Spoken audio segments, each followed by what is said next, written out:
रमेश ने आर्मी नई नई ज्वाइन करी। अपनी सिक्किम पोस्टिंग के लिए ट्रेन से बंकर जा रहा था।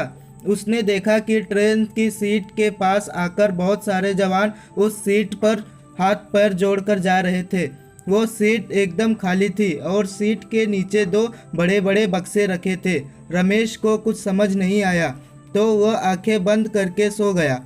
देर रात में उसकी आंख खुली तो अंधेरे में उसे आर्मी की यूनिफॉर्म पहने बैठा एक लड़का दिखा जो उसी खाली सीट पर बैठा था और रमेश को एक मुस्कान के साथ देख रहा था। उसे देखते ही रमेश थोड़ा घबरा गया और उठ के बैठ गया। रमेश ने जब उस लड़के से पूछा कि क्या वो सीट तुम्हारी है, तो उस लड़के ने आंखों के इशारे से हाँ कहा।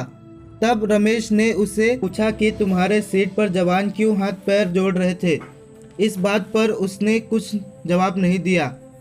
रमेश ने फिर पूछा पर फिर भी वह लड़का एक मुस्कान लिए उसे देखता रहा। रमेश उसे अनदेखा करके लेट गया पर जब उसने उस सीट पर नज़र घुमाई तो वहाँ कोई नहीं था। रमेश को यह सब बहुत अजीब लग रहा था। सारी रात उस लड़के के बारे में सोच सोच कर सो नहीं पाया। सारी रात उस खाली सीट को घूरता रहा।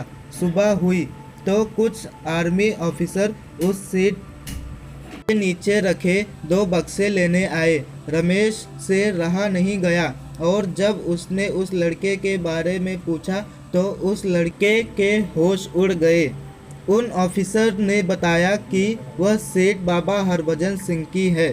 सिक्किम में इंडो चाइना बॉर्डर पर 14,000 फीट की ऊंचाई पर तैनात भारतीय सैनिकों के लिए हरभजन सिंह को सामान लेकर जाना था। अचानक से एक ग्लेशियर के चपेट में आने की वजह से उनकी मृत्यु हो गई। उनका शव 3 दिनों भारतीय सेना ढूंढती रही लेकिन उनका शव ही नहीं मिला। उसके बाद जो हुआ वो अनबिलीवेबल था।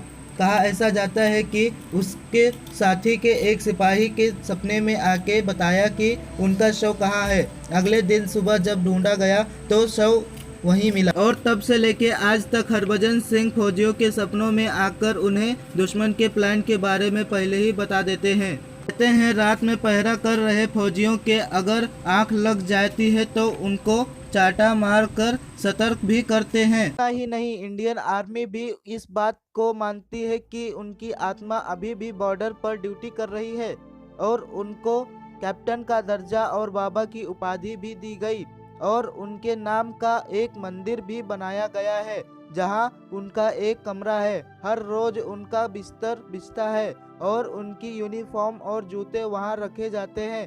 हर बार जब उनकी कमरे की सफाई होती है तब बिस्तर और सिलबट्टे और उनके जूतों में कीचड़ पाई जाती है।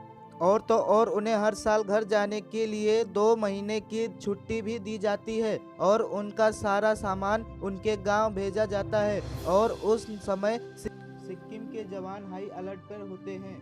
और यह सब कुछ सुनकर रमेश दंग रह गया और अपने बंकर पहुंचते ही बाबा हरभजन सिंह के मंदिर गया। इस बार उसे फिर एक छवि दिखती है लेकिन वो घबराता नहीं है बल्कि उसे सैल्यूट मारता है। जय हिंद। गाइस, अगर ये वीडियो पसंद आया हो तो प्लीज़ इसे लाइक करें, कमेंट करें और सब्सक्राइब करना ना भूलें।